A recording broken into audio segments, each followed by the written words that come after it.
So what does it look like when you come in for a pelvic health assessment? Well, firstly, we start with a detailed history where I ask you questions like, what's bringing you in to see me?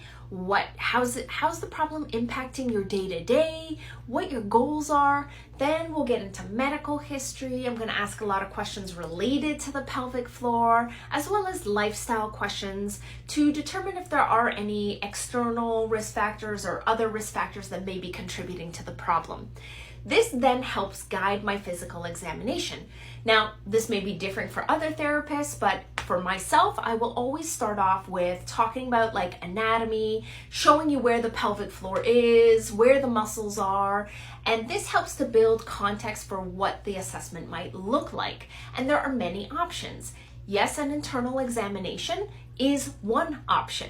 But for clients who are like, I'm not feeling really comfortable to do, an internal examination, do we have other options? Of course, there are things we can do on the outside that doesn't require an internal examination. And in fact, we can also do things without any hands-on direct contact. So there are various options, and this will depend on the therapists themselves, their level of experience, but I always like to give my clients options to understand, depending on their comfort level, that we're still able to do things even if it's hands-on or minimally hands-on.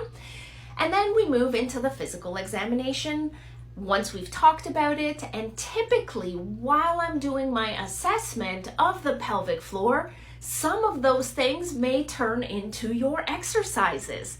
At the end of the examination, we debrief on any exercises that you're going to be doing at home, and then we talk about the next steps that are involved with helping you reach your goal that we talked about at the beginning. So that is a quick debrief of a pelvic health assessment. If you have additional questions or curiosities, feel free to drop them in the comments and I will answer them as I get them.